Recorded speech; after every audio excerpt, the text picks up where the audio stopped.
Failure. Just a tragic event.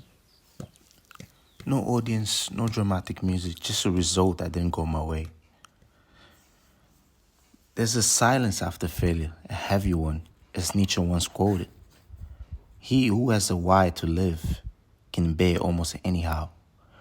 But what if in that moment you lose the why? What if the how becomes louder than everything else?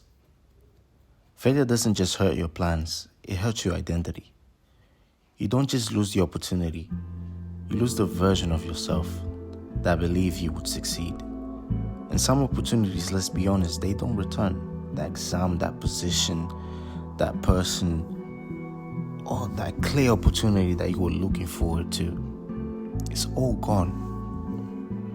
We are told everything happens for a reason, but sometimes the reason is simply that you weren't ready, or you weren't chosen, or you weren't enough yet. And that yet is hard to see it when you're standing in the middle of disappointment. Dostoevsky characters often break. They confront suffering not as concept but as a mirror. And that's what failure becomes, a mirror. It reflects the part of you hope you were stronger. It exposes doubt, fear, impatience, and ego. And here's the part nobody romanticizes.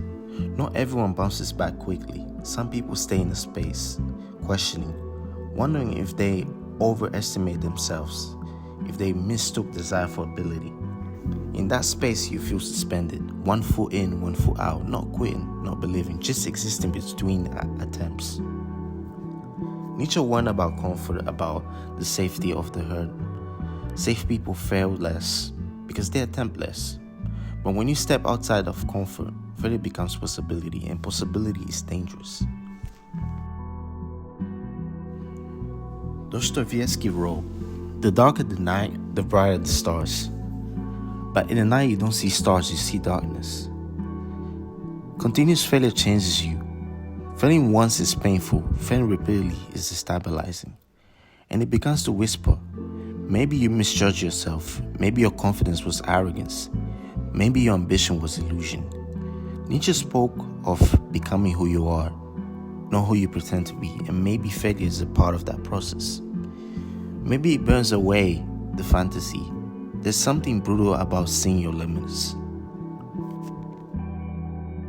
The Ubermensch was not someone who avoided suffering.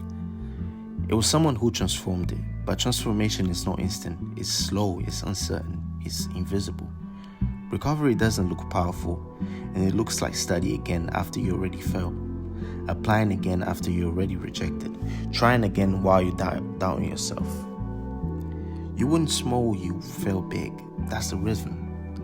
And the world will only show you the wins. But most growth happens in unseen chapters. Dostoevsky understood something. Suffering reveals depth. Not because pain is beautiful, but because it forces honesty. Failure strips you. It removes illusion. It confronts you with a simple question. Who are you when you're not winning? That question is uncomfortable. It doesn't flatter you. It doesn't protect your ego, but maybe that's where strength begins. Not in victory, but in endurance. I fell, and maybe I'll fail again. But I'm still here. As long as you're still here, breathing, thinking, questioning, the story isn't finished. And this chapter might not look impressive. It might not be shareable. It might not be celebrated. But it's forming something as quieter and stronger. And maybe one day you will look back at this version, and a tired one, the doubting one, and this uncertain one, and realize this was the moment you stop pretending and start becoming.